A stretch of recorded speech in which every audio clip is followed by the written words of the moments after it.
देश में कोरोना के मोर्चे पर राहत की खबर है। एक तरफ जहां मामले कम हो रहे हैं, वहीं कोरोना से रिकवर होने वालों की संख्या में भी लगातार इजाफा हो रहा है।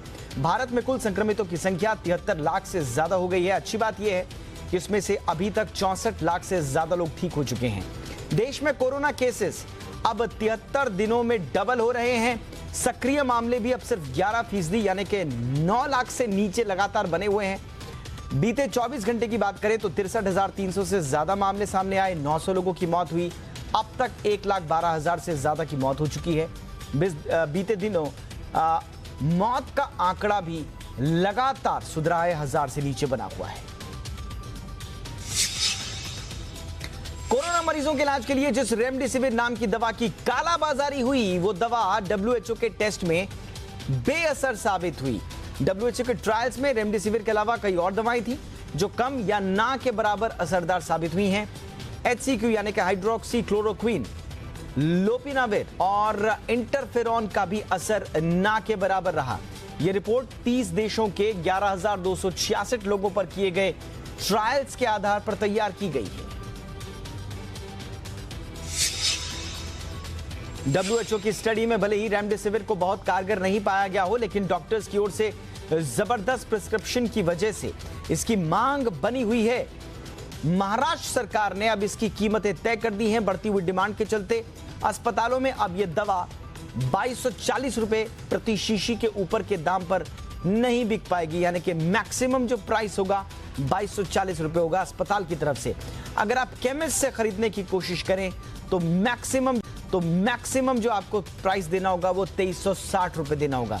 दवा कंपनियां रेमडेसिविर दवा को सीधे अस्पतालों और राज्यों के चुनिंदा केमिस्ट तक पहुंचाएंगी। दवा के लिए डॉक्टर्स की पर्ची के साथ कोरोना पॉजिटिव होने का टेस्ट रिपोर्ट और आधार कार्ड का ब्यौरा देना भी जरूरी होगा। मुंबई में मास्क नहीं पहनने वालों पर जुर्माने के साथ ही अब FIR भी दर्ज कराने की तैयारी हो रही है। अभी मुंबई में मास्क नहीं पहनने पर 200 रुपए का जुर्माना लगाया जाता है। BMC ने साफ किया है कि हर किसी को मास्क सही तरीके से पहनना होगा। गलत तरीके से मास्क पहनने वालों के खिलाफ भी कार्रवाई होगी। BMC अभी तक मास्क नहीं पहनने वालों से करीब 1.5 करोड़ रुपए का जुर्माना वसूल चुकी है। मुंबई लोकल में बिना मास्क सफर करने पर 5 साल की जेल हो सकती है।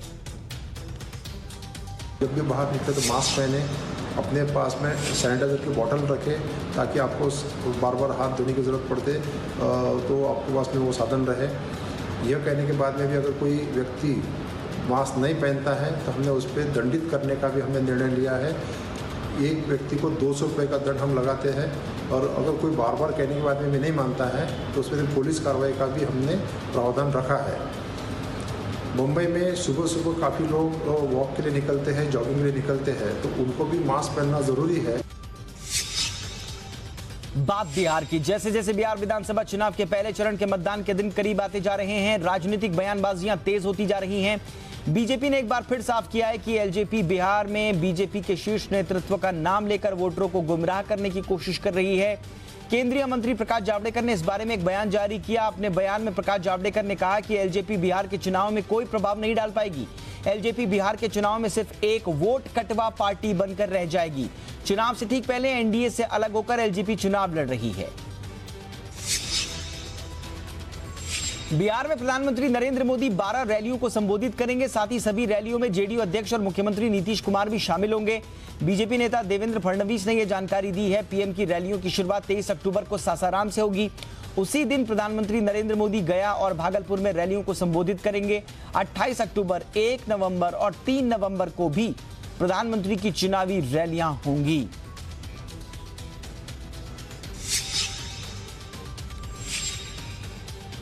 प्रधानमंत्री नरेंद्र मोदी ने एक बार फिर दोहराया है कि उनकी सरकार न्यूनतम समर्थन मूल्य पर फसलों की खरीद के लिए प्रतिबद्ध है। पीएम ने कहा कि यह देश की खाद्य सुरक्षा का महत्वपूर्ण हिस्सा है। उन्होंने आगे कहा कि मंडी इंफ्रास्ट्रक्चर को बेहतर बनाने के लिए कोशिशें की गई हैं, जिससे एमएसपी की खरीद वैज्ञानिक तरीके से जारी रहे। पीएम ने फूड एंड एग्रीकल्चर ऑर्गेनाइजेशन की 75वीं सालगिरह के मौके पर 75 रुपए मूल्य के सिक्के को भी जारी करते हुए कहा कि एमएसपी और सरकारी खरीद देश की फूड सिक्योरिटी का महत्वपूर्ण हिस्सा है। बिहार विधानसभा चुनाव में इस बार बिहारी बाबू शत्रुघ्न सिन्हा के बेटे लव सिन्हा की एंट्री हो गई है। कांग्रेस पार्टी ने लव को बिहार की बांकीपुर विधानसभा सीट से उम्मीदवार बनाया, जहां से आज उन्होंने अपना नामांकन दाखिल कर दिया। इस मौके पर लव सिन्हा ने कहा कि वो 2009 से ही अपने पिता के लिए प्रचार करने पटना आते रहे। बाहरी उम्मीदवार होने के विवाद पर लव सिन्हा ने कहा कि बिहार में कहते हैं कि बिहारी बाहर जाता है, मैं बिहारी हूं और मैं वापस आया हूं काम करने के लिए, इसलिए बाहरी नहीं हूं।